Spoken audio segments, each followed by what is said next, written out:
Olá, povo de Deus. Vamos continuar nossa leitura da Bíblia. Para quem não me conhece ainda, meu nome é Dalva. Nós estamos gravando a Bíblia e nós estamos quase na metade da Bíblia.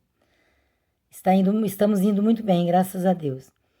Hoje nós vamos começar o livro de 2 Reis. Que a Bíblia tem 1 Reis e 2 Reis. 1 Crônicas e 2 Crônicas.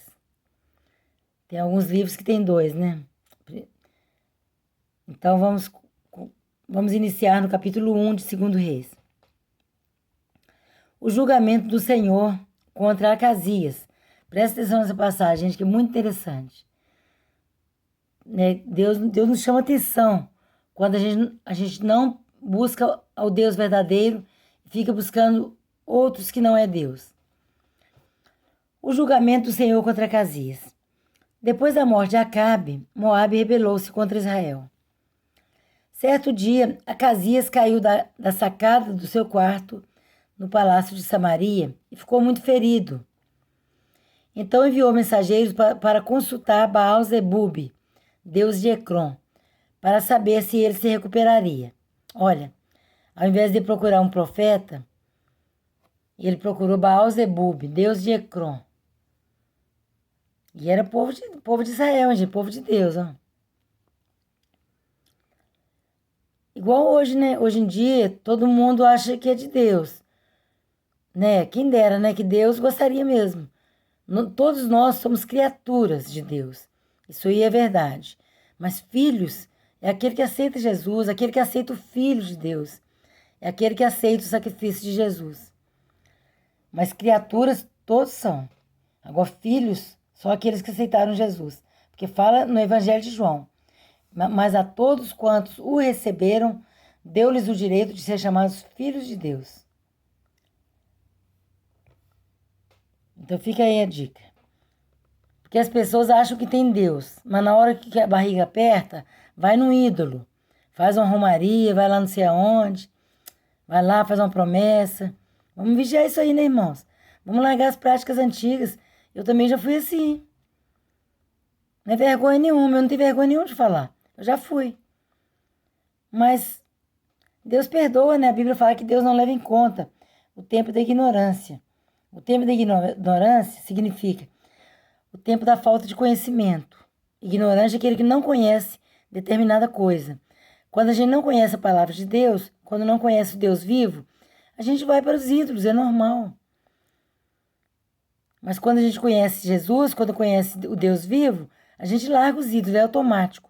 Porque o Espírito Santo nos liberta. Só o Senhor que nos lava. Não é ninguém que muda a gente de ideia, não. É Deus mesmo. A mão forte de Deus. É o amor dele por nós. Que nos liberta das mentiras que a gente vivia. Continuando.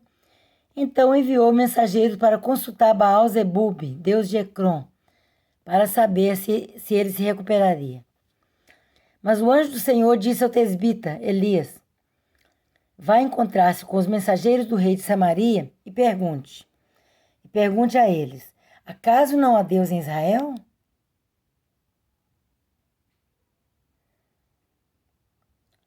Por que vocês vão consultar Baal-zebub, deus de Ecrom? Por isso assim diz o Senhor, você não se levantará mais dessa cama e certamente morrerá. E Elias foi embora. Quando os mensageiros voltaram ao rei, ele lhes perguntou, por que vocês voltaram? Eles responderam, um homem veio ao nosso encontro e nos disse, voltem ao rei que os enviou e digam-lhe, assim diz o Senhor, acaso não há Deus em Israel? Por que você mandou consultar Baal-zebub, deus de Ecrom? Por isso você não se levantará mais dessa cama e certamente morrerá.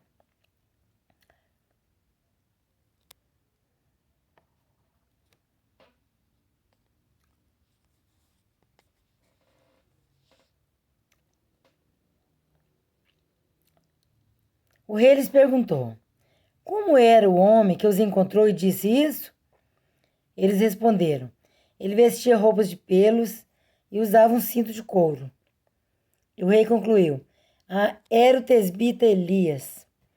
Em seguida, mandou um oficial com 50 soldados procurar Elias. Olha só, gente, o que vai acontecer com esses soldados. O oficial o encontrou sentado no alto de uma colina e lhe disse: Homem de Deus, o rei ordena que tu desças. Elias respondeu ao oficial: Se sou homem de Deus, que desça fogo do céu e consuma você e seus 50 soldados. E desceu o fogo do céu e consumiu o oficial e seus soldados. Depois disso, o rei enviou outro oficial com mais 50 soldados. E ele disse a Elias: Homem de Deus, o rei ordena que tu desças imediatamente. Respondeu Elias: Se sou homem de Deus, que desça fogo do céu e consuma você e seus 50 soldados. De novo, fogo de Deus desceu do céu e consumiu o oficial e seus soldados. Então o rei enviou um terceiro oficial com outros 50 soldados. O oficial subiu o monte, caiu de joelhos diante de Elias e implorou: Homem de Deus, tenha consideração por minha vida e pela vida destes 50 soldados, teus servos.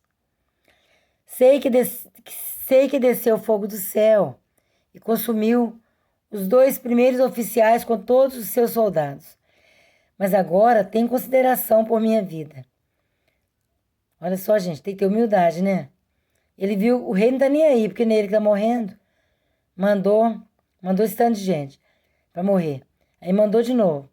Aí ele teve humildade e sabedoria, né, de Deus, para falar com o homem: Tem misericórdia de mim, não me mate, né? Tenha amor pela minha vida e pelos 50 que estão comigo. Mas agora, tenha consideração por minha vida. O anjo do Senhor disse a Elias: Acompanhe-o, não tenha medo dele. Então Elias se levantou, desceu com ele e foi falar com o rei.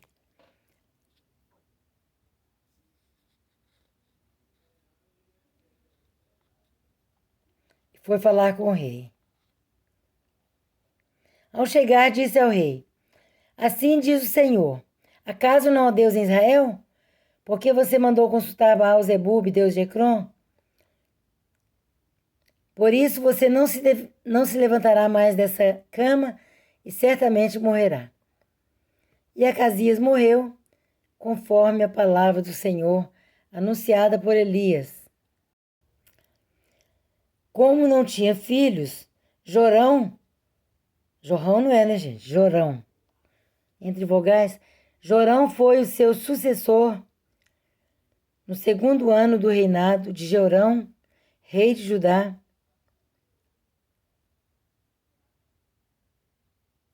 Deixa eu ler de novo, porque eu acho que eu não li com pontuação. E Acasias morreu conforme a palavra do Senhor anunciada por Elias. Como não tinha filhos, Jorão foi o seu sucessor no 2º ano do reinado de Jeorão, rei de Judá, filho de Josafá. Os demais acontecimentos do reinado de Acasias e suas realizações estão escritos nos registros históricos dos reis de Israel. Capítulo 2 de 2 Reis. Elias é levado aos céus. Olha que beleza, gente. Vamos prestar atenção de novo. A Bíblia é maravilhosa, né? Cada coisa que a gente aprende. Elias é levado aos céus. E esse aí não viu a morte.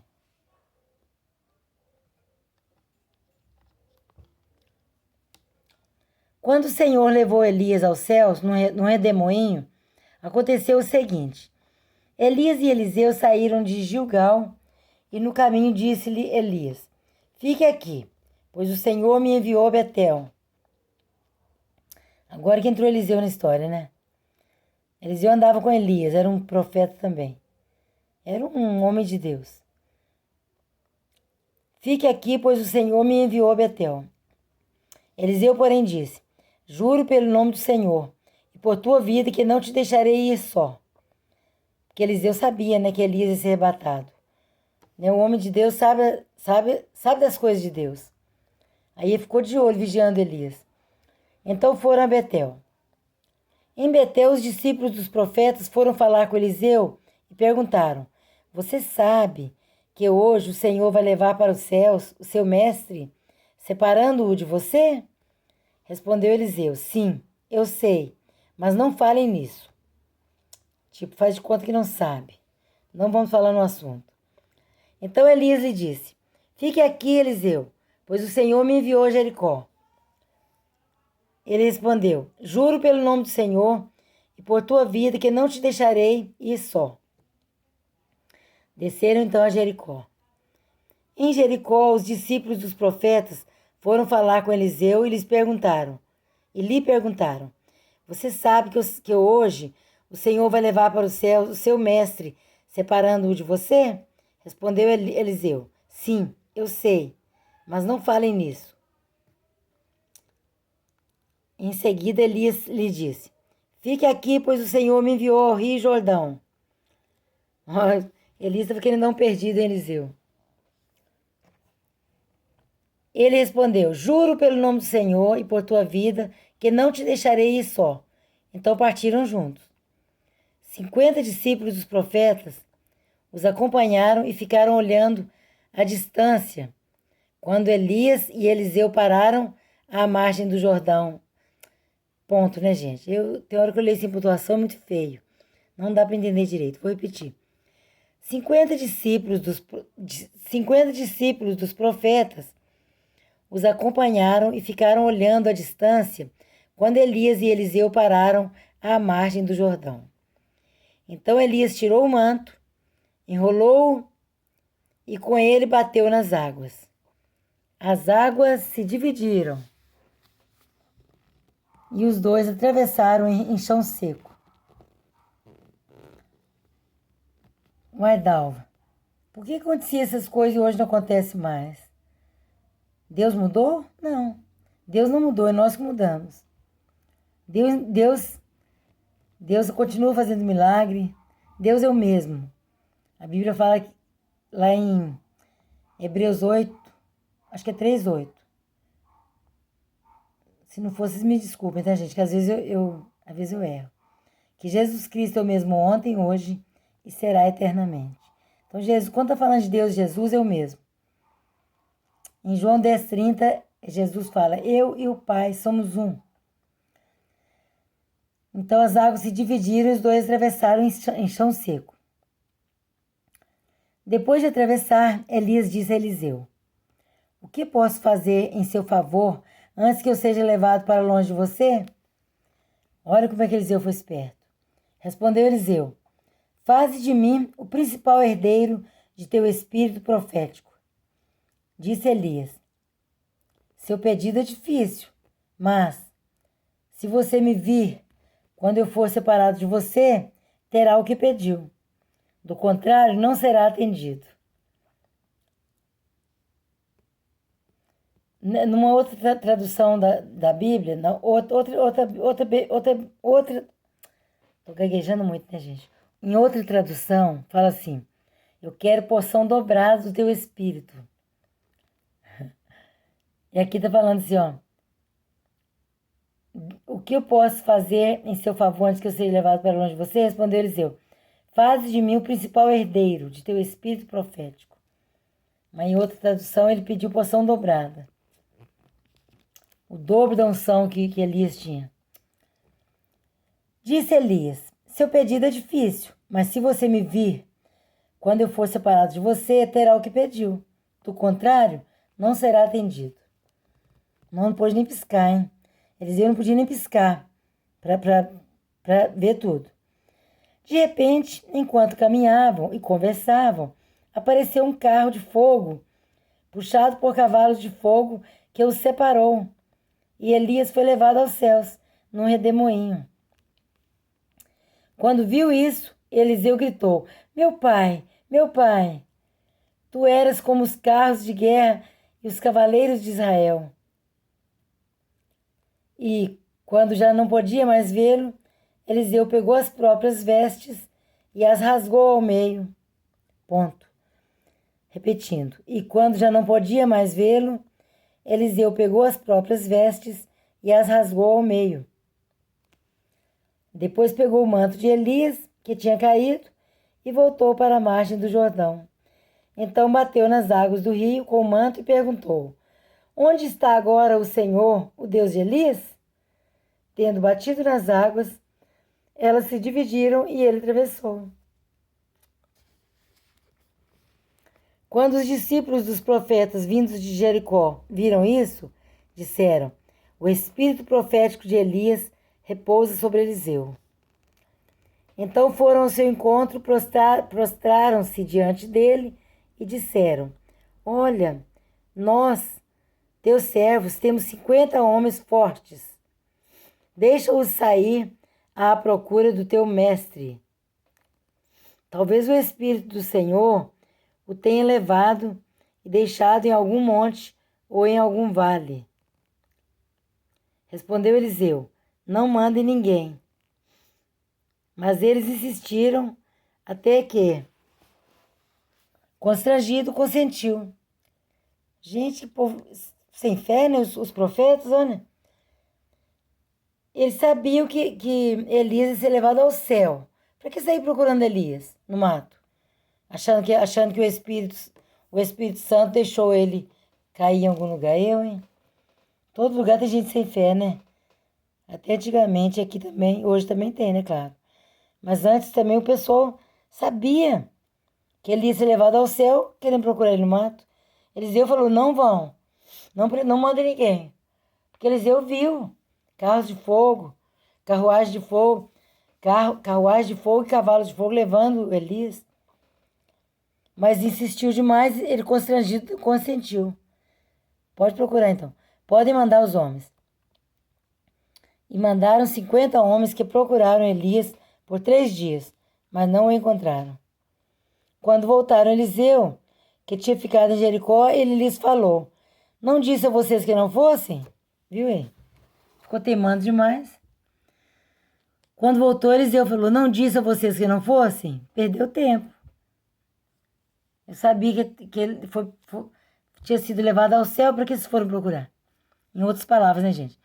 A purificação da água. Continuando.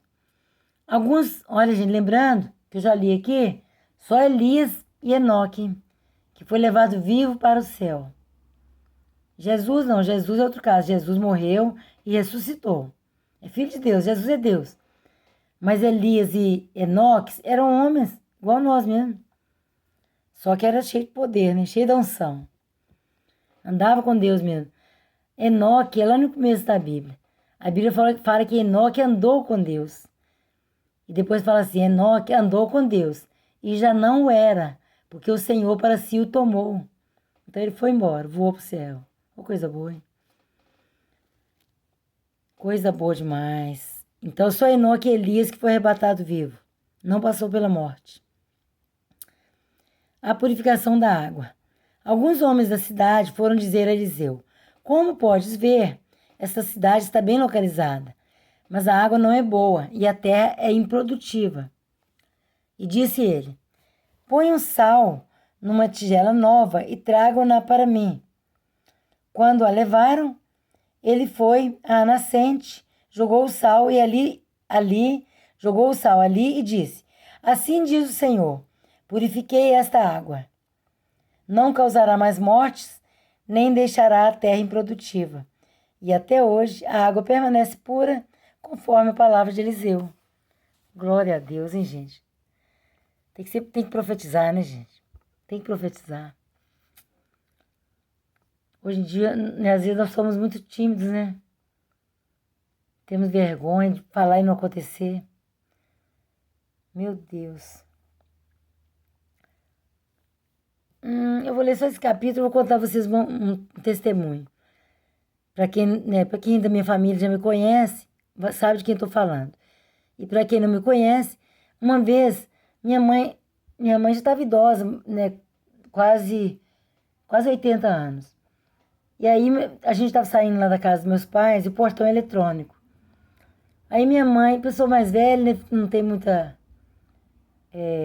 não tem muito... eu esqueço, não posso ficar pensando aqui não que atrasa o vídeo. Não tem muito reflexo, né? e pôs a mão na madeira que tinha lá no telhado colonial que tinha em frente de casa, e o portão ia passar bem na mão dela, o portão eletrônico. Aí acionaram o portão eletrônico, passou na mão da minha mãe. E a mão da minha mãe era magra. Como nós também, as mãos da gente tá magra, não tem carne. Só tem pele em cima dos nervos e os ossos. Né, gente? Olha. Olha minha mão. Tipo assim, ó. Minha mão tá... mais ou menos. Minha mãe era mais velha ainda. Tipo assim, pele e osso, né? Eu tenho umas veias aqui, ó. Minha mãe também tinha. Aí o portão arregaçou com a pele da minha mãe. Com a pele em cima da mão dela. Não arregaçou e ficou quase em cima dos ossos. Dos nervos, sei lá. Aí levamos para o hospital depressa. E aí o médico falou assim, ó, não tem como fazer nada, vai ter que fazer um enxerto. Aí, olha, nós já éramos convertidos. E eu fiquei calada, porque eu achei impossível, né? Eu falei, tem que fazer enxerto mesmo. Aí minha irmã falou assim, não vou precisar, em nome de Jesus. E não deu outra, gente. Não precisou. A minha mãe teve aquela pele voltou para o lugar, os médicos puxou ela para o lugar. Os médicos fez o que pôde lá, né? Tentou. Falou que ia ter que fazer um enxerto. Só que não precisou, porque minha irmã profetizou. Ela falou assim, não vou precisar de fazer enxerto, em nome de Jesus. Eu queria falar também, mas eu achei meio grande, né? Achei esse milagre meio grande. Eu era nova convertida, não tive coragem de falar, não. E minha irmã profetizou e assim aconteceu. Aí a minha mãe foi curada. A pele voltou para o lugar, cicatrizou, e não precisou fazer enxerto, coisa nenhuma. Nunca mais teve problema na mão. Sarou direitinho, graças a Deus, para a glória de Deus. Então nós temos que profetizar, gente. Fica aceitando tudo que o médico fala, não. Médico tem a sabedoria, mas nós temos a fé. A fé é maior do que a ciência. O médico tem a ciência. Se o médico falar assim, isso aí não tem cura, tem que tratar o resto da vida. Você fala assim, em nome de Jesus, está repreendida essa palavra. Tem cura sim, porque Jesus Cristo é que te dá saúde. E eu falo isso muito, eu profetizo muito. Na vida das pessoas, na minha vida. E graças a Deus, Deus tem me honrado. Né? Tudo que eu falo assim, profetizo, as coisas acontecem. Para a glória de Deus. Porque o médico tem a ciência, né? Tem o estudo, mas nós temos a fé. E a fé é maior do que a ciência. Então é isso aí, meus queridos. Nós temos que continuar profetizando. Olha só, Eliseu pediu lá uma tigela nova. Ponha sal numa tigela nova. E tragam-na para mim. O negócio, gente, nós temos que fazer as coisas com fé. Olha só, as pessoas poderiam perguntar, para que uma tigela nova? Tem que ser nova? Tem. Se você pediu uma tigela nova, é nova. É porque Deus inspirou ele para fazer assim. Põe sal numa tigela nova e tragam-na para mim. Quando a levaram, ele foi à nascente, jogou o sal ali e disse, assim diz o Senhor, purifiquei esta água. Não causará mais mortes, nem deixará a terra improdutiva. E até hoje a água permanece pura, conforme a palavra de Eliseu. Então é isso, Deus tem prazer de nos abençoar, de ouvir as nossas orações, né? De nos honrar quando nós profetizamos assim. Porque Deus é glorificado nisso. Porque é Deus que faz todas as coisas, não somos nós. A gente profetiza, mas quem faz é o Senhor. Ele é dono do poder, da glória, da honra, do domínio. Deus é tudo. Nós somos apenas instrumentos usados por Deus.